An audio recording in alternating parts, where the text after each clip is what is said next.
तो नमस्कार, आज हम आए हैं गन्ने की खेती में, जहाँ शूट बोरर जो है उसकी समस्या दिख रही है। तो भैया क्या लग रहा है आपको? तो राहुल सर, ये हम नीतू पटेल बाजपुर के खेत में आए हुए हैं। गन्ना लगा हुआ है, नया गन्ना है जी। और उनके खेत में ये पत्तियां सूख रही है और फफूंद का अटैक भी दिख रहा है। तो ऐसी क्या समस्या है, थोड़ा सा इसको डिटेल में बताइए।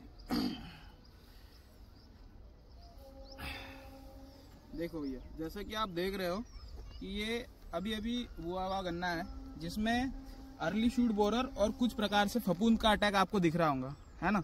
मैं किसान भाइयों को बताना चाहूँगा कि ये जो चीज़ें होती है, ये जब आप सीड ट्रीटमेंट ना करते हुए अगर डालते हो तो इस वजह से ये ऐसी शिकायत आती है, जिसकी वजह से जो है इसको हम अर्ली शूट बोरर कहते हैं।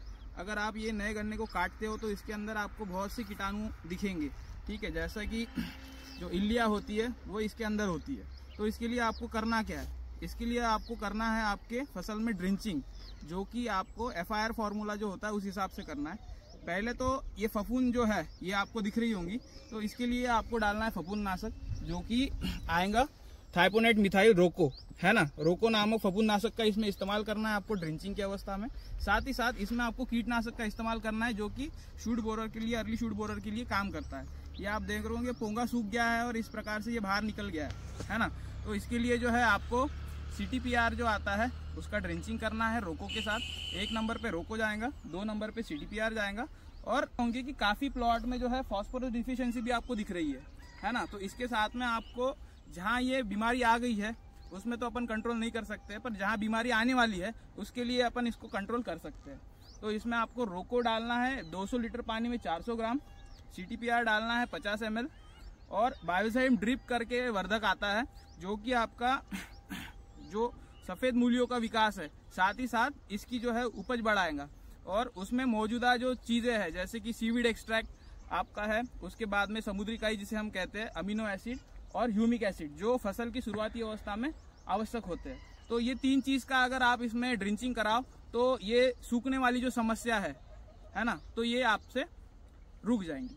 मतलब यानी फफूंद का अटैक भी ठीक हो जाएगा। जी, और जी। ये सूखने वाली समस्या, जो इसको लोकल भाषा में यहाँ मुरड़ बोलते हैं, मुरड़, राइट। कुछ किसान इसको पोंगी सूखने का बोलते हैं, तो वो भी समस्या ठीक होगी। और देखा है कि पत्तियां बैगनी हो रही है, पर्पल कलर की हो रही है। आप देखो भैया, ये देखो, ये जो है इसको अपन बैंगनी जो हो रही है ये, तो इसको न्यूट्रिशन डिफिशियंसी कहते हैं अपन। इसमें फास्फोरस की बहुत ज्यादा कमी है।